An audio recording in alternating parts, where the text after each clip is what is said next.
What's good, fam? So I created a video a week ago about a concert that I went to. The video was pretty cool and a lot of you seem to agree. So what I want to do is something a little bit different. I want to create a tutorial kind of walking through the steps that it took for me to create that video. I want to go over the plugins that I use, any effects that I created. Hint, hint, I created effects for it.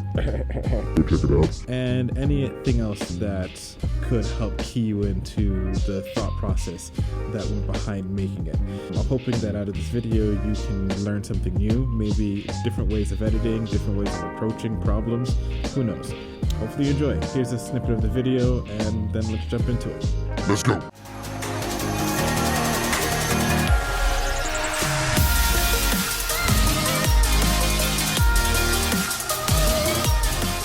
Okay, so on the timeline you can see four things: the clips that I use, the music, the sound effects, and the animations.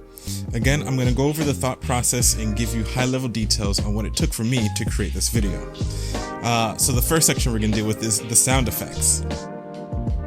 Now, sound design is one of the more enjoyable parts of editing videos for me. Sound design can add texture and realism to videos, and it makes you feel like you were there, like in the midst of what's going on. So good sound design can make a plain video seem more exciting, it can play tricks on you, and even invoke emotions.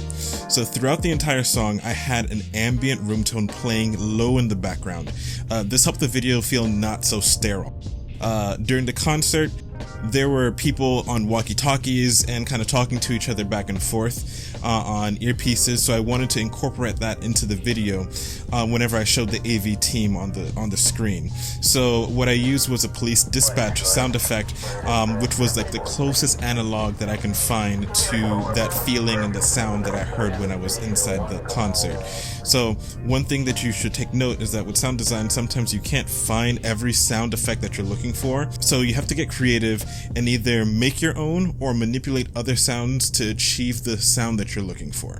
So now, as the video picks up and starts to build, in the hype section, I added cheering sound effects to bolster the ambient room noise, and it also made it feel like the place was live and full of energy, which it was. And in the end, I used the crowd applause as a way to signify the finality and conclusion of the video, and it just felt right? It felt right that at the end of something that hype that you have like crowds cheering, and it was just that. So the sound design of it helped it to feel real. I also use like a glitchy sound effect for the echo effect that you see on the screen. And of course, I used the staple whoosh effects for the speed ramps and when objects passed really close by the camera, like during wipes. Interestingly, I also had a subtle backwards bell sound that increased the tension in some parts of the video and made it feel a little bit more dramatic, especially during the whooshes, and kind of gives it like a falcon punch of emphasis. Ignore my dorkiness. On a subconscious level, these sounds will register and it makes the video feel more full and dynamic, but without it, it just feels more empty without you really understanding why it feels empty, which is really important why we layer all of these sounds and why you see it's layered. And there's not just one whoosh sound effect. There's not just one sound during each of these portions. There's layers of sounds. Go ahead.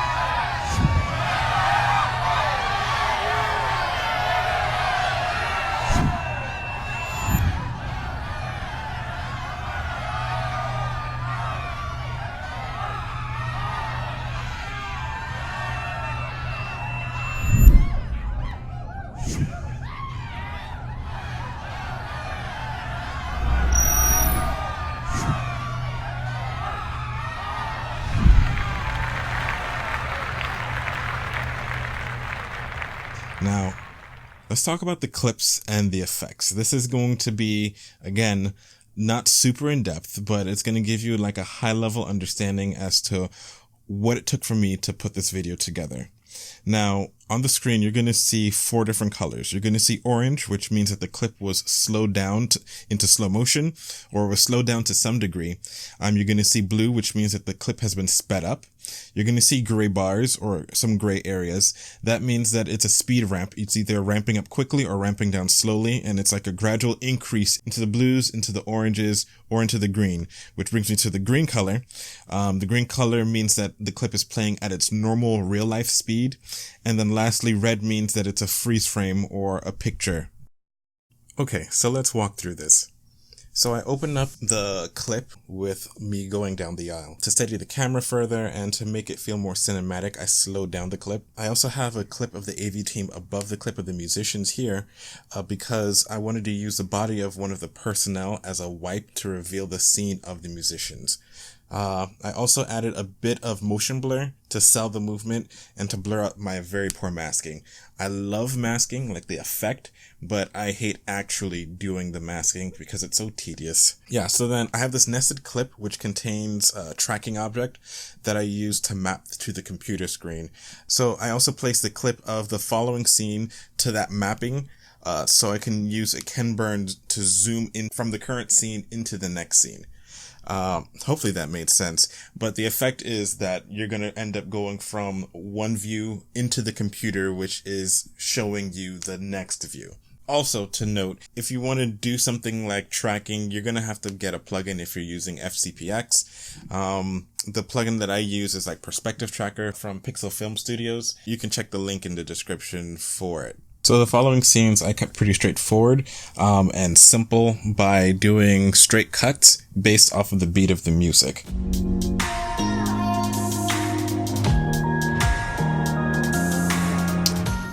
I also look for movement within the clips themselves and try to make the people in the song or in the video move to the beat of the song that I have in the background. So you can see the effect this have on the clip with the singer directing the crowd and her hand movements as it's moved to the tempo of the music.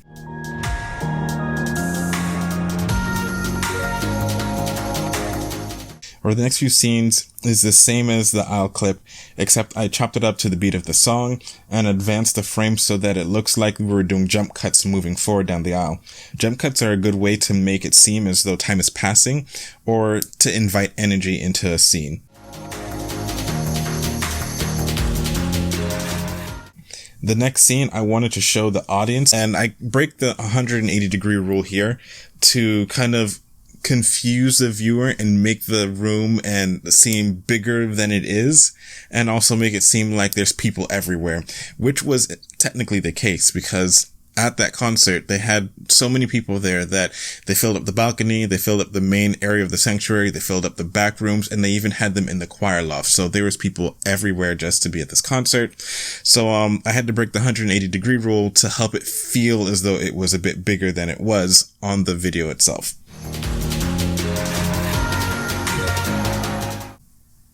So this next one was definitely one of my favorite effects to do. It has many different names, but I call it the clone effect. So what I did is I timed the clip below so Donnie's arms, or the artist's arms, were swinging to the beat of the music. And then I took freeze frames of each of those moments when on those beats or during the apex of his movements, and then I masked them out, and then I used those masks and I placed them in different sections of the screen, and then I keyframed him all together to the beat of the music. So what it looks like is you have 4 different versions of him moving on the screen and kind of connecting together to the beat of the music. So after this point, the music starts to get hype, and then I start to introduce emphasis effects. Emphasis effects are subtle animations that gives videos a little extra energy and draws your attention to particular actions or persons. I use 4 different types of emphasis: the quick pull in, the quick pull out, the bump, and the split. These emphasis effects is something that I personally made up. I don't think there's anything called emphasis effects. Maybe there are, I don't know. But I know when I was working on a music video for Jay Jones, we end up using these type of effects. And because we started to use it often within that video, I decided to turn them into actual animations. And I've made it available for everyone if you want to try it out. It's free. You can look in the description and you can find the link for it. So in this scene, I use a speed ramp into the slow motion to exaggerate the artist's actions to the flow of the song.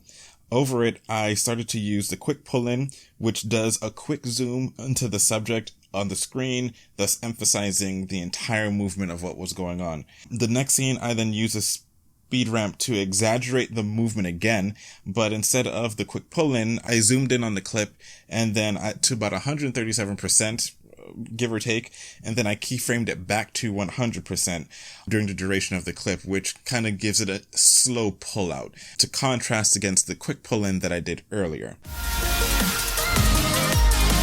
So in this next scene now, you're going to see the emphasis called bump. What it does is it just simply thumps the screen and make it feel as though like things are shaking. Almost think about when a drummer hits the drum and how the skin goes down and then back up. It's the same effect. This is really good for emphasizing beats, and it's even more effective when you're emphasizing it over drummers and when they're using it beating on the drums. Very good for those type of scenes. So I placed 2 over the hit whenever he hits the snare to kind of accentuate the feeling and make the video feel more tactile. So in the next scene, you're going to see a friend of mine who's playing bass. Oftentimes when the music is really, really good and like the musicians are into it, and I'm speaking as a musician myself, you end up getting like this stank face, which is what you see here. And I wanted to capture that and accentuate that more because the music was pretty live and the musicians were doing their thing. So to accentuate that feeling and that look, I used a quick pull in to zoom in on his face. And I also slowed down the clip, as you see here. So his face was moving to the beat of the music because, again, we're using different music from what was being played, but I still wanted to portray the same feeling. So I slowed his movements down so it can move to the beat of this new music that I have here. And then I used the quick pull in and the quick pull out to emphasize his face and what was going on and just the feeling and the look, which I thought it did a fantastic job.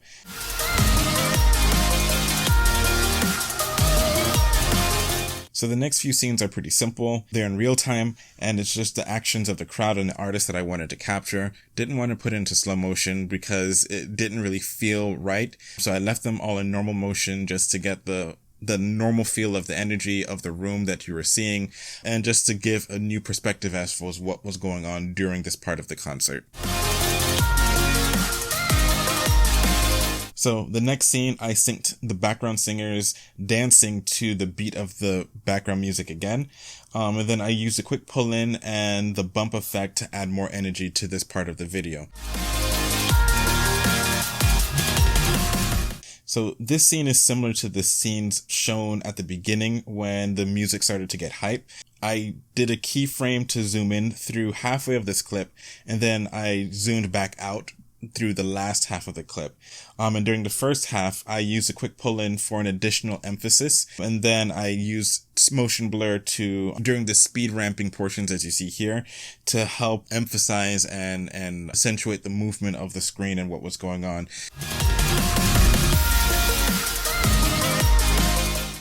So in the next 2 scenes, you're going to see I've also synced it up to the beat of the music. And in the latter clip, I use an emphasis effect called the split, which it's pretty much just cool, man. It's just a cool thing. I learned it from YCImaging when he was doing his music videos. He had this interesting tip and I thought it was pretty dope. So I tried it out and I've actually added it as part of the emphasis effects because I can see myself using this a lot more. What makes this effect work really well is that the timing to the singer and then the timing to the background music. When you see it all together, what you see on the screen is not only what you hear, but it's also what you feel. And the scene looks, sounds, and feels unified and coherent. Everything just felt right. This doesn't make any sense. I guess the best way to put it is whatever you're seeing needs to be supported by what you're hearing, and then what you're hearing and seeing needs to be supported by what you feel. So this next scene, I created a glitch effect by duplicating the scenes below, and then I sped up the clip, and then set the blend mode to screen, and doing this gives it like this glitchy ghost effect, which is emphasized by the sound design. I also got this effect from YCImaging, from one of his videos. I'll link his stuff in the description below too as well. Okay, so in this scene, I use the same bump effects to emphasize the music and kind of build the energy of the band. And lastly, in the final scene, what you see was achieved using the torch mode in the camera. So this is more of an in-camera effect. I use a Ronin S, and it has like, you know, this torch mode where you can kind of spin the camera in 360 degrees.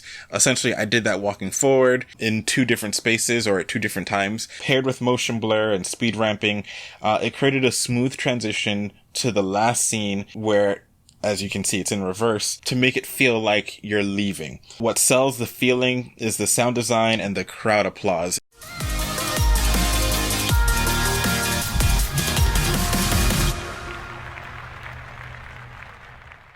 So to top off everything, I used the LUT called Magenta Music Video from my free LUT pack, which you can find a link in the description below. And this is how everything looks all together.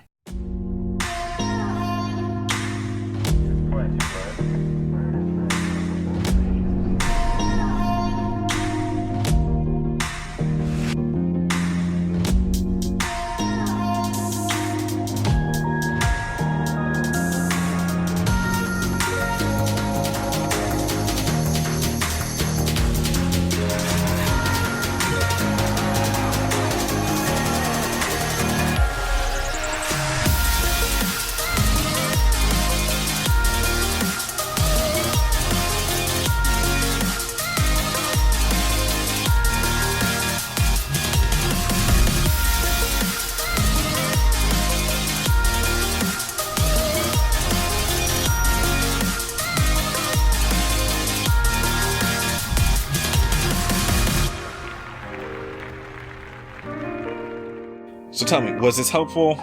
Let me know in the comments below what you liked about it or what you probably would have done differently. And I hope that this gives you some insight as to how I edit and perhaps showed you some different ways to approaching your edits. As always, if you like the video, please subscribe, please. Alright guys, later.